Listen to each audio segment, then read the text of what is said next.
S, ದುಡ್ಡು. ನಾನಿವತ್ತು ಮಾತಾಡೋ ವಿಷಯ ದುಡ್ಡಿನ ಬಗ್ಗೆ. ದುಡ್ಡು ಯಾರಿಗೆ ತಾನೇ ಬೇಡ ಹೇಳಿ? ಹುಟ್ಟಿನಿಂದ ಸಾಯೋ ತನಕ ದುಡ್ಡು ಮುಖ್ಯ. ಸತ್ರು ದುಡ್ಡು ಬೇಕು, ಹುಟ್ಟರು ದುಡ್ಡು ಬೇಕು. ಯಾರೋ ಒಬ್ರು ಹೇಳಿದ ಮಾತು, ಹುಟ್ಟು ದರಿದ್ರವಾಗಿದ್ರೇನು, ಸಾವು ಚರಿತ್ರೆ ಆಗಿರ್ಲಿ ಅಂತ. ಎಸ್, ಈ ಮಾತಲ್ಲಿ ತುಂಬಾ ಅರ್ಥ ಇದೆ. ನಾವು ನೀವು ಭೂಮಿಗೆ ಹೇಗೆ ಬಂದ್ವಿ ಅನ್ನೋದು ಮುಖ್ಯ ಅಲ್ಲ, ಆದರೆ ಸಾಯೋದ್ರಲ್ಲಿ ದುಡ್ಡು ಮಾಡಿ ಸಾಯಿ.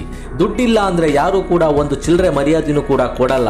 ಯಾಕೆ ಅಂದ್ರೆ ಇದು ಕಲಿಯುಗ. ಎಲ್ಲ ಕೂಡ ಒಂಥರ ಬಕಾಸೂರರೇ. ದುಡ್ಡು ಎಲ್ಲವನ್ನೂ ಹೇಳಿಕೊಡುತ್ತೆ. ದುಡ್ಡು ನಾನಾ ತರ ಪಾಠ ಬದುಕಲ್ಲಿ ಕಲಿಸುತ್ತೆ. ಬದುಕೋಕಷ್ಟೇ ದುಡ್ಡು ಮುಖ್ಯ ಅಂತ ಹೇಳ್ತಾ ಇದ್ದ ಮನುಷ್ಯ, ದುಡ್ಡು ಇದ್ರೆ ಮಾತ್ರ ಬದುಕು ಅನ್ನೋವಷ್ಟರ ಮಟ್ಟಿಗೆ ಬದಲಾದ. ಒಂದು ಮಗು ಹುಟ್ಟಬೇಕಾದ್ರೂ ದುಡ್ಡು ಬೇಕು. ಆ ಮಗುಗೆ ಏನಾದ್ರೂ ಆದ್ರೆ ಅದಕ್ಕೂ ದುಡ್ಡು ಬೇಕು. ಆ ಮಗು ಮುಂದೆ ಬೆಳೆಯೋಕ್ಕೂ ದುಡ್ಡು ಬೇಕು. ಒಂದೊಳ್ಳೆ ಕೆಲಸ ಸೇರೋಕ್ಕೂ ಲಂಚ ಅಂತ ದುಡ್ಡು ಬೇಕು.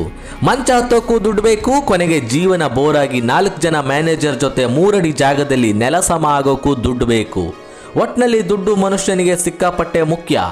ಲೈಫ್ನಲ್ಲಿ ಏನ್ ಮಿಸ್ ಆದ್ರೂ, ಯಾರೇ ಮಿಸ್ ಆದ್ರೂ ಮತ್ತೆ ಮುಂದೊಂದು ದಿನ ಸಿಗ್ಬೋದು. ಆದ್ರೆ ದುಡ್ಡು ನಿಮ್ಮಿಂದ ಮಿಸ್ ಆದ್ರೆ ಆ ದುಡ್ಡು ಮತ್ತೆ ಬರೋದು ಡೌಟು.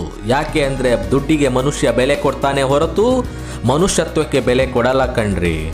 ಇದೇ ಇವಾಗಿನ ವಾಸ್ತವ. ಇದನ್ನ ನಾವು ನೀವು ಒಪ್ಪಿಕೊಂಡು ಜೀವನ ಅನ್ನೋ ಚದುರಂಗದ ಆಟದಲ್ಲಿ ಮುಂದೆ ಸಾಗಬೇಕು ಅಂತ ಹೇಳ್ತಾ, ಈ ವಿಡಿಯೋ ಇಷ್ಟ ಆಗಿದ್ರೆ ಒಂದು ಲೈಕ್ ಕೊಡಿ, ಹಾಗೆ ಶೇರ್ ಮಾಡಿ. ಬಾಯ್.